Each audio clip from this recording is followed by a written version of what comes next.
Hey everybody, it's George Arbogast. I'm the host of the Salvage Upcycle Show. I'm here in Norfolk, Virginia, hanging out with my buddy Carl Cleanthes. He's the owner of Epic Made. He's done some really awesome stuff with his office in terms of salvage and repurposed materials. So we're going to chat for a few minutes, see why he did it and how he did it and what's in store for him in the future. So let's go check him out.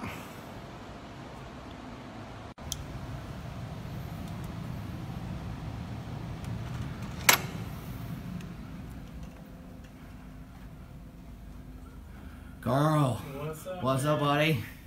Hey, thanks for coming by. Yeah, man. We're here in the beautiful co-working space of Percolator in downtown Norfolk at Carl's office. This is Epic Made. They're a really awesome design company here in Norfolk. Do all kinds of things like graphic design, commercial design, companies. You even do things for other artists. So, but what we're here to talk about are some of the cool things that you did here in your office in terms of like salvage and repurposed materials. So yeah, man, we probably got a little carried away. It's the nature. It's why we named the company Epic Made, right? So yeah, I guess my first kind of favorite piece in here is this wall we did. This is actually stained pieces of like every different kind of wood you can think of. A friend of mine was renting a house out from us for a while, and he was like a serious woodworker, and he had bought tons of scraps from a cabinet shop, and he actually ended up leaving tons of them behind. I asked him to, and I was like, what are we going to do with these? And I knew we were going to do something, so when we moved into this office, my wife looked up some cool ideas, and she's like, we absolutely have to do this. So I spent about 50 hours, had some help from my buddy Russ Barber, and just painstakingly glued and screwed every one of these pieces onto the wall. And fortunately, you know, our landlord over here, Percolator, they encourage us to do crazy stuff like this, let our characters speak. But every one of these pieces we stained and cut and shaped and put on the wall. So wow. It was, so how long did you say it took you? I think it was only about 50 hours. Only 50 hours to build this wall, folks. This little wall. Only 50 hours. But I think it turned out it was worth it. By looking I think at so it, too, man. You know, I sit here and I look at it every day, and like every day, this is like it feels nice and exciting. So I would say this wood was, you know, scrap wood from original projects that was then repurposed into some other things my buddy was working on. Then I took it and repurposed it. So, and some of this stuff you can see is like these pieces right here. These were like what do you call cutting boards? What are they called? Butcher block. Yeah, nice. So like that's probably been recycled 3-4 times now. You know, that's really amazing. So that really speaks to you know, repurposing and upcycling. I love it. So you're a creative agency. Yes. So why take the time to build something like this for your space? Absolutely, yeah. So I want people when they walk in here to go, wow, you guys are creative, right? Like, I want to, every touch point in our brand has to scream our creativity, our ingenuity, you know, our natural feel. Like, I'm a big proponent of being, you know, doing sustainable things. We print as little as possible. You know, my wife's an environmentalist by trade and does some consulting on that kind of stuff. So, you know, had to go that route even if I didn't want to, but we certainly lived that lifestyle personally as well. And that's how we met originally. Absolutely, with a common interest in that type of stuff. Yep. Yeah. So what were like the surprise challenges of trying to do a project like this? Anything that you know, I only budgeted in like 10 hours. so 10 hours in, you know, I've got a section of wall and I'm just like, oh, we got to finish this. I was going to try to do like some kind of transition thing, you know, where it was like kind of moves in and didn't fill the whole wall in, but I felt like that would have lost some of the appeal to it. So I finished it out. That was the biggest challenge, just kind of just gritting down and getting it done. You know, I committed to the idea and we wanted to make sure it happened. Yeah. So what kind of prep work did you do in terms of like trying to figure out how to do it before you put it up there? Is it almost nothing? Okay. You know, we tried a few pieces just gluing up there and like they just fell off the wall, so that kind of stumped us at first. You know, the only kind of prep work we did do was like we did the blue stain and then the gray stain, and then a couple of darker stains like this.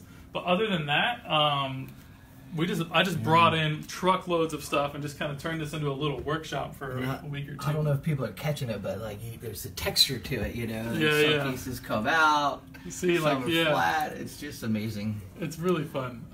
So proud. I'm sure it's the most unique wall in this building. I think so, for sure. We get tons of compliments on it.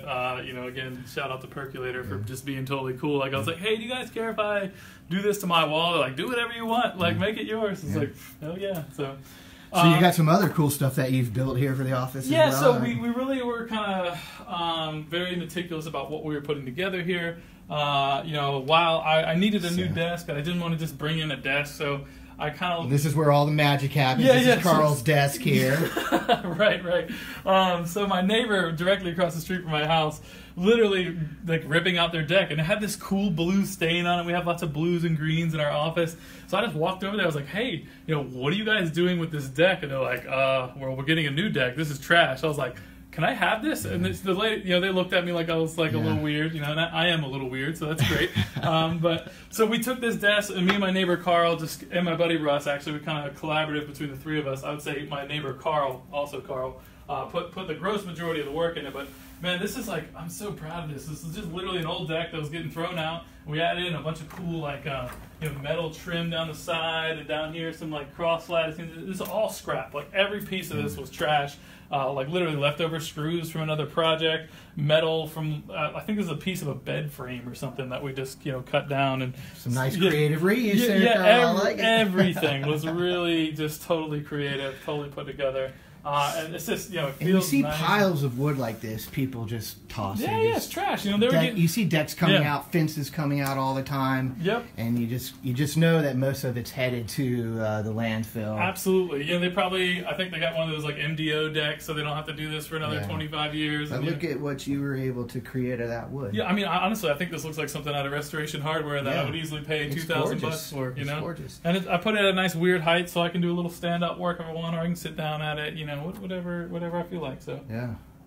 And do you feel like it helps you with your own creativity to be in like have this organic kind of natural feel for what you're working with? So I tell people all the time that the forest is my church kind of deal. So I'm really just a huge nature guy. Like I love growing my own food. If you ever check out any of my page and stuff, like I'm either doing something creative, growing outdoor adventure in something in nature, or I'm working on my business, hanging out with my family. So that's kind of all the lanes I stay in. Get a little fitness infused into all those any way I can. So all right. So there's even a few more things in here that he's built for his office. I think this one over here is really amazing. So this is a cool bar. We actually repurposed these steel pipes. These were just trash from a construction job. This was wood out of our yard that we just it was aged and old, but we kept it dry. Just cut it in half, kind of made it into some feet. I really was particular about what we wanted to do the top with. I really wanted this like aged, but like as far as this top piece, I wanted it to be the live edge look. I definitely needed that. So we actually went over to Yukon Lumber over in Norfolk. They've been there for forever. Right down the street here, and just bought these pieces and put it together and did some little dovetail over here. A little fancy. But this one's really cool. I'm gonna put a new surface on the top of it. We went with like a wax finish, and it doesn't it's not as good as I would have liked it to be for daily use. The rails here, those are repurposed from something. Yeah. Just Rust-Oleum'd them. They were just old rusty pipes, and the wood is the feet are just something from your property. From the yard, It's just a branch from a tree that we just cut in half and sawed off the bottom. So this was actually in my dad's studio. My late father. Yeah. And he was an artist too, right? Yeah, absolutely. And this was just going to get thrown out. And I just went in there and grabbed it. I was like, oh, this would be cool with a little extra shelf in the office, and I cleaned it up real good. I don't have to do too much to it, but I definitely saved it for the landfill. Same thing with this table. Actually, we'll talk about this table. So this table is really cool. A friend of mine, Jesse, actually put this together for me as a surprise. Jesse Carson, I think her handle on Instagram is When You're Strange, I believe. But she does all kinds of cool crafty type projects. So we had this table that I got from a friend of mine that he didn't need, this like green table, and we're like, oh, we can't use this. Like I brought it in here kind of temporarily to use it for some stuff. And Jesse had just had the vision for it and just came in and brought in all this really cool moss and stuff. We got this piece of glass. And again, saved this little table from the landfill. And I actually made this Epic Made monogram here out of some Sculpey.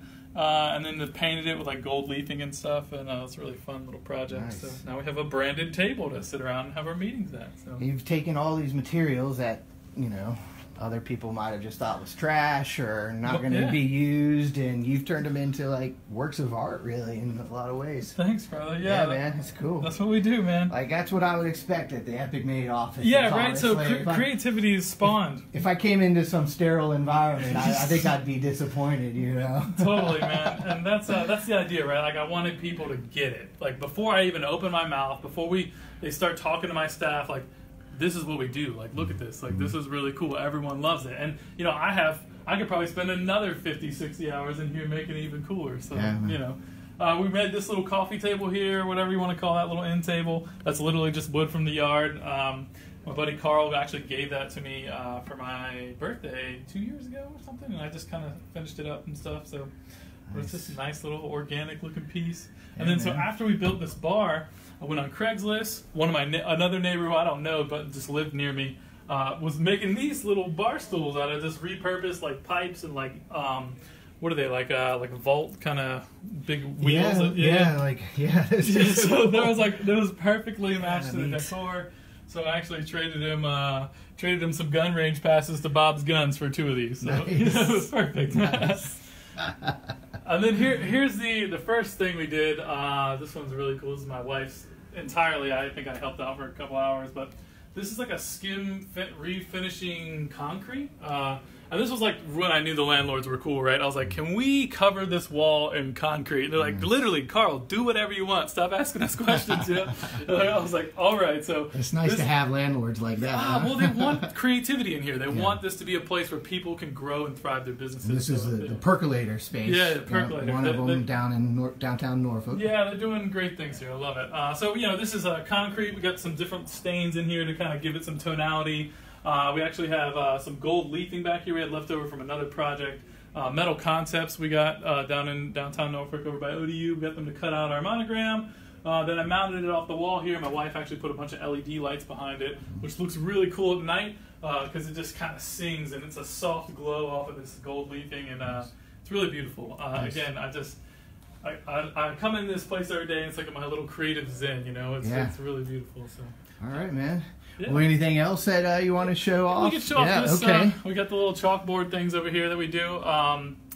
This was came out of my buddy's business. He actually shut down and moved, but he had these cool chalkboards. And I was like, hey man, what are you doing with that? And so I was actually, he gave it to me, and I just repurposed them into here. This was this is another board right here from that same deck that we built the desk out of. And then I just put these guys up here, cleaned them up, and every month we change out this little art concept here and just do something fun and get the team flexing on their creativity. Yeah. And how big is your team nowadays? There's 7 of us full-time, another 8 part-time, and just making beautiful stuff. Yeah, that's great, man. It's really exciting and nice to see that the business is going so well for you, because you guys do amazing work. So thank you so much. I know it isn't always appreciated commercially, but it's nice to see you've made that connection, Yeah, I know you spend a lot of time out there pounding the pavement. Always, man. Every day. That's my job. Full-time pavement pounder. Yeah. But I'm just inspired every day. Inspired by my team. Inspired by the space. The big dream of creating something amazing and staying here in Norfolk and helping being part of this growing, amazing community that we have here. And just glad to be here. Glad to be on your show. Appreciate it. Glad to be giving back any way I can. So one of the reasons I'm here talking today, I do appreciate Carl reaching out. He was interested in hearing about a project that we're working on. It's the Creative Reuse Center here in Hampton Roads, 757. And so being with you know all about creative reuse. So if this is the type of thing that you guys are interested in as well, I'll put a link in the description. So we're just getting started. We're looking for space. We're looking for donations. But if the things that, inspire Carl also inspire you, keeping materials out of the landfill, arts, crafts, any, materials that people can make with, that's what we're trying to accomplish with the Creative Reuse Center. Yeah. And so I appreciate you reaching out to ask about that. Yeah, absolutely. And then I turned it into a chance to do something for the show too. Love so it all worked together for the synergy. Yeah, man, that's how it should work, right? So thanks again, everybody, for watching this episode, this live version of the Salvage Upcycle Show. Yeah, man. Take care. Have a good day.